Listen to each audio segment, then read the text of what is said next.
friends, welcome back to Toppers World. My name is Praveen Kumar, and in this video I'm going to share some ideas and thoughts regarding how to solve most of IELTS reading problems.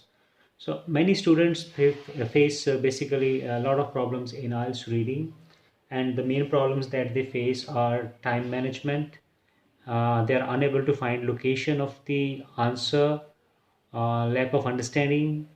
They find reading quite boring, they feel fed up, and unable to decide any strategy.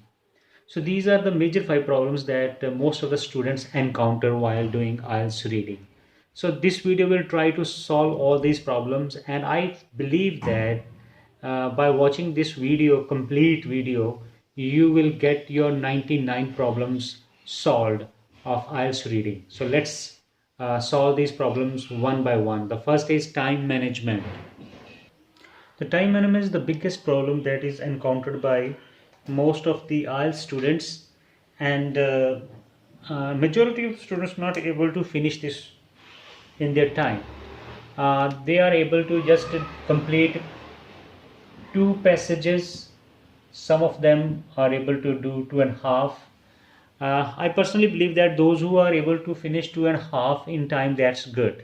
But two passages will not be sufficient enough to get you 6 band or 6 plus band, because some wrong answers might be there. Chances are very bright.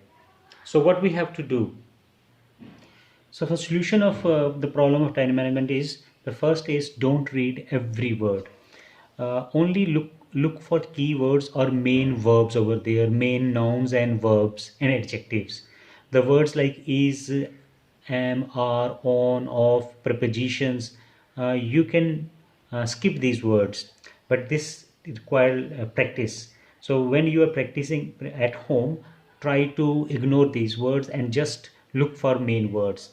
The second thing is that always read from a distance, means that your head should not be very close to the booklet. Just try to maintain a distance of 1.5 feet or 2 feet, because in this way your eyes will be able to see many words at a time. So try to read 5-6 words at a time. Train your eyes in this way. Leave very hard questions, the questions that always give you problem. Every student know that which kind of questions give them the maximum problem. So you should choose to do all hard questions in the later part, means in the end if you get some time. Otherwise try to start your reading from the easy questions. Easy questions will give you warm up exercise. When we go for running or hard exercises, we need to do warm up. If you do sports or exercise regularly, you know all these things. So in the reading also we need to do some warm up, so mind get set and focus on reading. So when you do some easy questions first, you will feel motivated, your mind will feel motivated, and then mind automatically shift from easy to hard questions. And the last one, fourth number advice is that don't read long names. So in most of the readings there are name of the researchers, scientists, they have big names.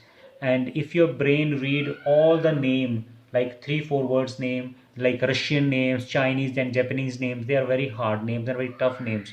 You need not to read those names, just read their first letter. For example, if the name is like Leonardo da Vinci, so you need not to read Leonardo da Vinci full name in your brain, you just read L. So you read L and think that the searcher's name is L. So in this way you will be able to save your time. Most of the questions in IELTS reading have a systematic order. First question in the first paragraph, second in second. But there are sometimes exceptions. But majority of the questions are in the same order. Now the problem is that how to find the location. In order to find the location, the most important thing is keywords. If you able to search the keywords in the question, then the things become very easy. I am showing you how to find the keywords. To find the location, the words like dates like 16th century, nouns like Portuguese, and other important words like cinnamon trade in Ceylon. Ceylon is a name of the country. Date, these are very helpful. Again in the next question, Dutch Dutch took over cinnamon trade to Portuguese. So Dutch trade Portuguese as soon as they arrived in Ceylon. So when you are able to find out this location, other questions locations will be followed, and except you will not be able to find the location of not given. If you are not able to find the location of any particular question, then it means that that is not given. So you need not to waste your time over such kind of questions. Another way of finding the location is parallel wording.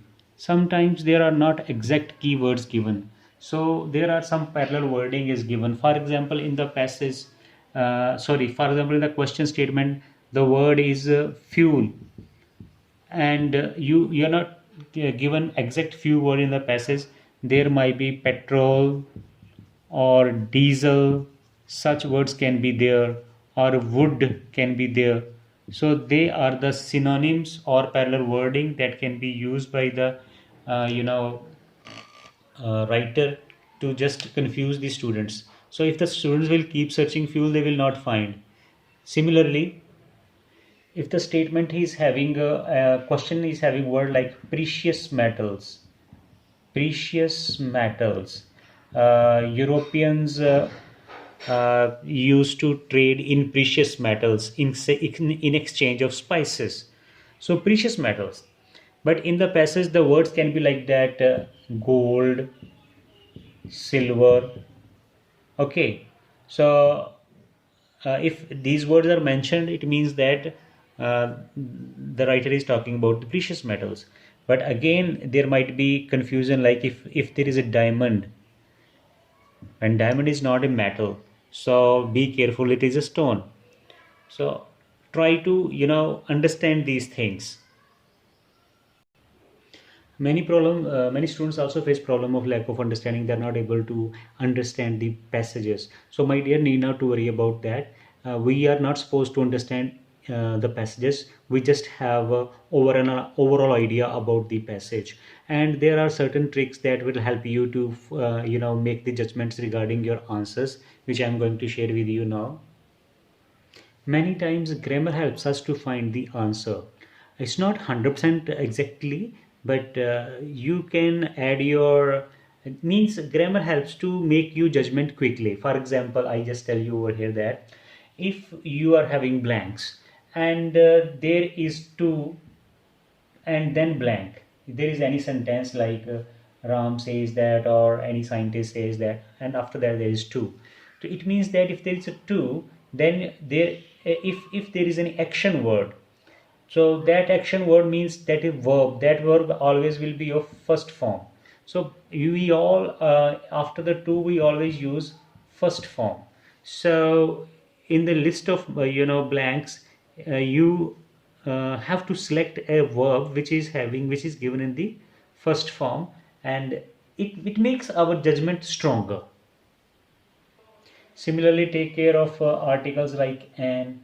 After an, is there any blank? Then it will start from vowel sound like A, E, I, O, U. For example, blank is an, then there is elephant. So if the list of word is having word elephant, you can make judgment from article, and then here the elephant will be. But if again there might be problems if there are two words or three words that are also starting from vowel, like umbrella or like ink pot or anything else. So in that case you have to go to the passage to make your judgment stronger.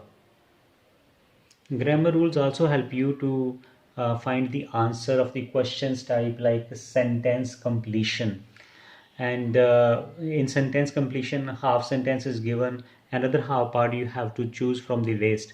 Then you can also look for that the first half is working as a subject or working as an object. If the first half is working as a subject, then the other part will be predicate. So search that predicate which suitable, sorry, predicate which suits to most of the sense of the answer. So like the statement is a subject is a noun, and the the other part of the sentence will work as a predicate, means that part will complete the answer, and maybe it starts from to plus first form of verb, or it may start from second form, or it may start from has plus third form, like that. So such situations also help us to find if you have good command in grammar. So in order to become more confident in IELTS reading, you should also work on your grammar. So as far as strategies are concerned, so basically there are three strategies. First is you can read questions first and then passage. Second is passage first then question, or you can have features of both together. So most of the students who are a little bit weak in English, I advise them that they should read the question first of three or four questions and then try to find out the answers. This strategy works for those students very well who just want to get 6 or 6.5. The students who want to get 8 or 9 band in reading, it means that they should have good command. They have already good command in English, because that is why their score level is very tough. And what they need to do, they need to read the passage quickly and retain all that content or theme or information in their mind. Those This trick is useful for those who have very good understanding of English and those who have good retention power. So they read the passage first and then they go to the questions and answer. Such kind of students are very rare.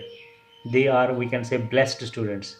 You can have a mixture of both kind of strategies, like as some questions you can do by reading question first and then passage, and some questions you can do by reading passage and then question first. For example, questions that are related to MCQs. For such kind of questions, you should read the paragraph first and then do the MCQs. Because if you read the MCQs options first, then you will get confused. 4 or 5 options are given, then mind get confused. Mind has to read all, and it wastes our time. And then the questions like as which paragraph contain the which information, that can also be done by both strategies. Some find it very useful to read question statement first and then find the information, or many others like to read the passage first. So it depends upon, but you have to choose one particular strategy, and that you can do during your practice days. This strategy you cannot decide at the exam time. And the problem number 5 is boredom. Our students feel fed up. So how we can do that? No doubt that academic reading is boring. There is no doubt about it.